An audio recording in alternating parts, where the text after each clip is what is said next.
Hello friends, I welcome you on my YouTube channel Exam Points and it is day second जहां हम discuss कर रहे हैं William Shakespeare को, उनकी वर्क्स को। अभी हमने इंट्रोडक्शन में इससे पहले लेक्चर नंबर 1 डे नंबर 1 में देखा क्या कि उनके फादर मदर कहाँ पर वो जन्म हुए, उनको बैप्टाइज किया गया, उनकी डेथ के बारे में। और इसी इंट्रोडक्शन की एक कड़ी आगे बढ़कर आज डे 2 हम यहाँ देख रहे हैं और इम्पोर्टेंट एग्जाम पॉइंट्स यहाँ से हम देखने वाले हैं जो कि श्योरिटी है कि इन सबको हमें इफ़ वी आर लर्निंग और want to prepare a writer तो हमें माइंड में रखना चाहिए और याद रखना चाहिए इन सब चीज़ के बारे में। Very important to learn about it and आप इस लेक्चर को पूरा देखिए और बने रहिए मेरे साथ और देखते हैं क्या लिखा है आज के लेक्चर नंबर सेकंड में कि निकोलस रो कि एक पर्सन हुए भाई निकोलस रो और वो क्या है first biographer of William Shakespeare. ठीक है, अब इससे पहले लेक्चर 1 में हमने डिस्कस किया कि भाई विलियम शेक्सपियर ने इतने सारे वर्क लिखे, वो ग्रेट ड्रामाटिस्ट थे, ऑथर थे, सोनेटियर थे, पोइट थे, ना जाने क्या क्या वो थे। ठीक है, और मगर उन्होंने अपनी बायोग्राफी नहीं लिखी, अपने बारे में ऑटोबायोग्राफी बायोग्राफी नहीं उनकी हमें देखने को मिलती है।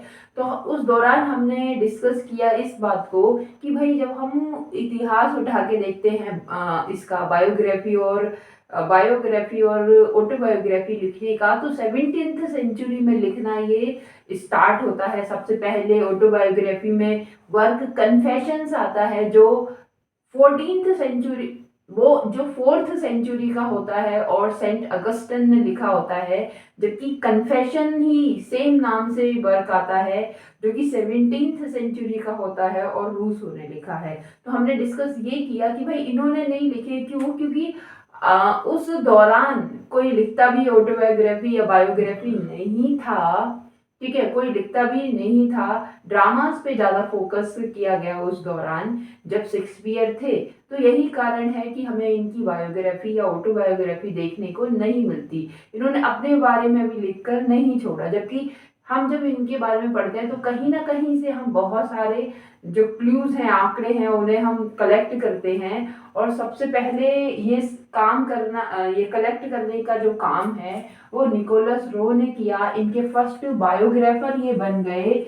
और देखिए ये भी टाइम क्या है, 1709 तो पहली बार इनकी जो बायोग्राफी आती है, इनके बारे में पता चलता है। इनके वर्क से तो वर्ल्ड फेमस है, पहले से ही नोन है, क्योंकि ये अपनी लाइफ टाइम में ही इतने फेमिलियर हो गए थे, प्रॉस्पर थे, पॉपुलैरिटी इनके पास थी, सब कुछ इनके पास था। मगर निकोलस रो ने पहली बार इनकी बायोग्राफी लिखी। निकोलस रो को आप याद रखिए, निकोलस रो। ठीक है, W S for William Shakespeare. William Shakespeare left for London in order to avoid himself from deer poaching. है ना, डियर पोचिंग से अपने आप को सुरक्षित रखने के लिए एक्चुअली इन्होंने किया क्या था, ऐसा माना जाता है निकोलस रो के अकॉर्डिंग। और ये वाली जो बात है ये भी निकोलस रो ने ही लिखी है ना, कि वो उन्होंने क्या किया था अपने आप को सुरक्षित रखने के लिए डियर पोचिंग से, कि उन्होंने डियर का, हिरन का शिकार कर लिया था, उस जो कि इलीगल था, वहां से अपने आप को सेफ रखने के लिए उन्होंने क्या किया कि उन्होंने वारविकशायर छोड़ दिया और वारविकशायर छोड़कर वो लंदन की ओर चले गए। है ना, ही लेफ्ट फॉर लंदन।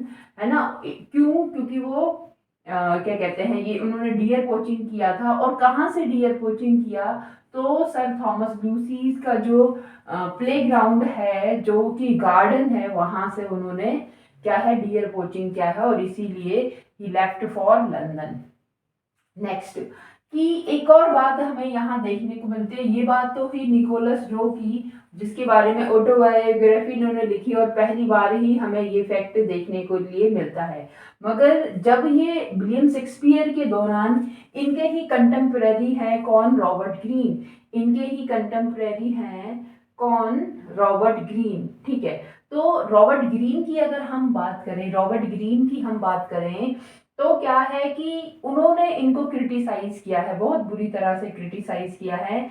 और क्या कहा है, उन्होंने एक पैम्फलेट पब्लिश करवाया और उस पैम्फलेट का नाम आप याद रखिए, उस पैम्फलेट का नाम है Groats worth of Wit. Groats worth of Wit, Groats worth of Wit के नाम से इन्होंने पैम्फलेट पब्लिश करवाया है रॉबर्ट ग्रीन ने, जिन्हें आप याद रखते हैं इनके नेम को यूनिवर्सिटी विट्स के नाम से, ठीक है।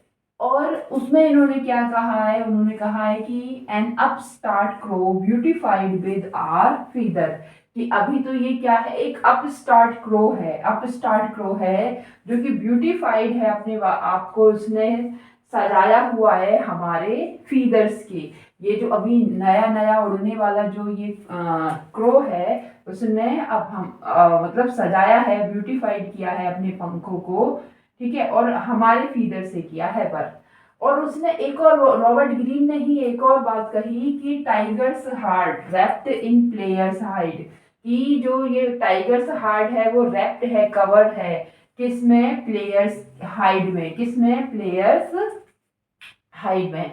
एक और बात इल्जाम ये लगाते हैं एलिगेशन की, ये कौन है, ये प्लेगियरिस्ट है, ये कौन है, ये जो शेक्सपियर है, शेक्सपियर प्लेगियरिस्ट है। और प्लेगियरिस्ट एक ऐसा पर्सन होता है या ऑथर होता है, वो क्या करता है, हु स्टील्स, चुराता है दूसरों के वर्क को और अपने नाम से पब्लिश करवा लेता है। इसी का यही कारण है कि हम उनके जो वर्क जब वो पढ़ते हैं तो उनके सोर्स हमें याद रखने होते हैं, चाहे हम हैमलेट पढ़ लें, ऑथेलो पढ़ लें, एज यू लाइक, मतलब कोई भी उनका वर्क पढ़ लें, तो हमें याद रखना होता है कि क्या इसका सोर्स रहा है। कहीं ना कहीं वो क्या करते थे, दूसरों के वर्क पढ़ते थे, हिस्ट्री है ना, वो वहां से उनके क्या कहते हैं, होलिनसाइड क्रॉनिकल्स के से, है ना, चाहे वो इटालियन हिस्ट्री हो, इंग्लिश हिस्ट्री हो, ग्रीक की हो, वहां से बहुत सारे वर्क उनके क्या हैं लिए जाते हैं, उन मतलब वहाँ उनके जो पुराने पुराने जो वर्क हैं वहां से, ठीक है। तो इसीलिए इनके सोर्स याद रखना है। तो यही कारण है कि प्लेगियरिस्ट भी कह दिया रॉबर्ट ग्रीन ने, ठीक है, जबकि वो पूरी तरह से हाँ वहां से आइडियाज, थॉट और वो सब को ले लिया करते थे और उसको एक नया ही रूप दे दिया करते थे, इस तरह का जो कि आम लोगों को पसंद आए, ठीक है। अब कहीं भी आप देख लीजिए, किसी भी सोसाइटी में आप देख लीजिए कि बहुत जो ऊंचे लेवल के होंगे, है ना, तो वो बहुत कम लोग होंगे, जबकि बहुत नीचे लेवल के भी बहुत कम होंगे, पर जो मिडिल हैं, बीच के, उनकी संख्या ज्यादा होती है। शेक्सपियर ने जो लिखने का काम किया, जो मिडिल पीपल जो हैं उनके लिए लिखने का काम किया। जैसे एक क्लासरूम में देख लीजिए कि जो अच्छे बच्चे इंटेलिजेंट हैं, तो 50-60 स्टूडेंट की जो क्लास है उसमें 10 से 15 बहुत अच्छे बच्चे हैं जो फाइट करते हैं, और उसी तरह से 5-7-8 बहुत बेकार होते हैं जो फेल होने के कगार पर होते हैं। पर इन दोनों के बीच में जो मिडिल इंटेलेक्चुअल वाले जो बच्चे होते हैं, जिन्हें हम एवरेज कहते हैं, तो वो लगभग कितने 40 to 45 होते हैं, तो उनकी संख्या ज्यादा है। तो इन्होंने भी क्या किया है कि जो मिडिल है, मिडिल क्लास के जो लोग हैं, उन्हें ध्यान में रखकर उनकी स्टोरीज, इन स्टोरीज को उनसे कनेक्ट करके, है ना, एक व्यवहार उसमें दिखाकर, उसमें कॉमिक डाल के, उसमें थोड़ा इंटरेस्ट डाल के, उसको बिहेवियर में मतलब इस तरह से सजीव उन्होंने कर दिया, उन्हें समझ में आए इस तरह का उन्होंने लैंग्वेज, प्लॉट, उसका डिक्शन, उसमें म्यूजिक, उसमें ये सब देने का काम किया। तो यही उनकी एक कला थी जिसकी बदौलत वो इतने फेमस हो गए। आगे हम देखते हैं कि ये बन जाते हैं शेयर होल्डर, और कहाँ पर, the globe theatre, the globe theatre, इसमें ये शेयर होल्डर होते हैं। 1599 की ये बात है।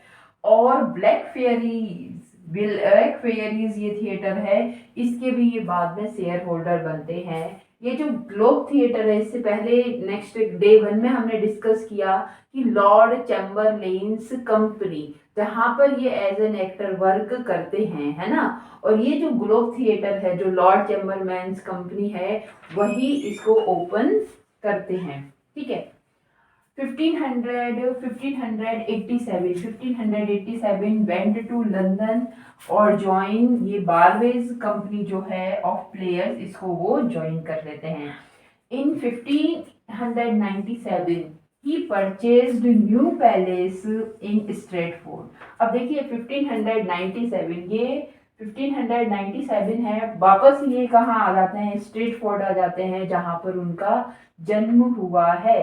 तो मतलब जहां उनका जन्म हुआ, उनका जो गांव है जहां पर वो रहते थे, वहीं पर उनकी मृत्यु भी होती है। आगे हम डिस्कस करेंगे और इसके बारे में कुछ और पॉइंट्स देखते हैं उनके बारे में। तो William Shakespeare as an actor भी उन्होंने वर्क किया है, एक्टर वो रहे हैं।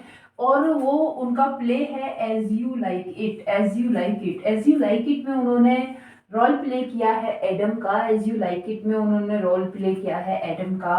वही हेमलेट उनका प्ले है, यहाँ वो रोल प्ले करते हैं घोस्ट का। हेमलेट में तो रोल प्ले किया है उन्होंने, किसका रोल प्ले किया है, तो घोस्ट का रोल प्ले किया है।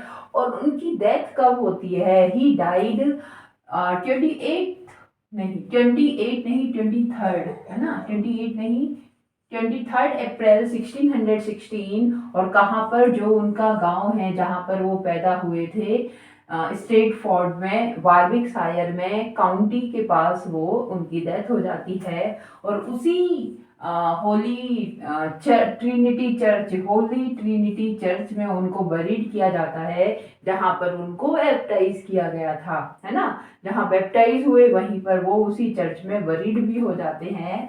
और एक एपिटैफ हमें उनकी टूम पर देखने को मिलता है, जो कि प्रेजेंट टाइम में क्या है, एक एक इनका जो समाधि स्थल है, जिसे हम क्या कहेंगे, एक धार्मिक एक स्थान बन गया है ये, है ना। तो यहाँ लोग जाते हैं, बहुत जाते हैं इनको देखने के लिए, इस टूम को देखने के लिए। और उस एपिटैफ पे क्या लिखा है, ये जो एपिटैफ है वो लिखा है इनकी टूम पर कि गुड फ्रेंड, अच्छे मित्र, भले मित्र, है ना, फॉर जीसस सेक, भगवान के लिए, for Jesus sake, forbear, छोड़ देना, to dig the dust enclosed here, है ना। फॉर बियर, छोड़ देना, क्या करना, टू डिग द डस्ट, यहाँ पर जो मिट्टी है मेरे ऊपर उसको तुम, यहाँ पर जो एनक्लोज्ड है, दबा हुआ हूं मैं, मेरी मिट्टी को तुम छोड़ देना, इसे बख्श देना, है ना। और मतलब इसको खोदना नहीं। और क्या कहता है कि ब्लेस्ड बी द मैन, कि भाई उसको क्या आशीर्वाद मिले, blessed be the man that spares, जो छोड़ दे, दीज स्टोन्स, ये स्टोन्स जो हैं इनको, मतलब इनको हटाए नहीं, जो छोड़ दे, जो मिट्टी है मेरे ऊपर, मेरी कब्र के ऊपर, उसको ऐसा ही छोड़ दे, तो भगवान उसको आशीर्वाद दे। एंड कर्स, उसको श्राप दे, बी ही, उसको श्राप दे, दैट मूव्स माई बोन्स, है ना। तो जो मेरी बोन्स को, मेरी मेरी मतलब क्या कहते हैं, मिट्टी को जो यहाँ से निकाले, उस डिग में से, उस कब्र में से, तो उसको भगवान क्या करे, श्रापित करे।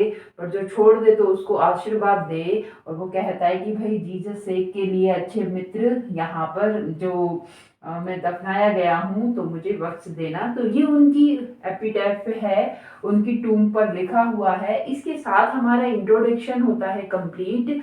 नेक्स्ट लेक्चर में हम और इम्पोर्टेंट एग्जाम पॉइंट्स देखेंगे, जहां से क्वेश्चन पूछने की जरूरत है। होप करती हूँ ये बहुत अच्छा लगा होगा। लाइक शेयर सब्सक्राइब करके मुझे सपोर्ट करें। Thank you.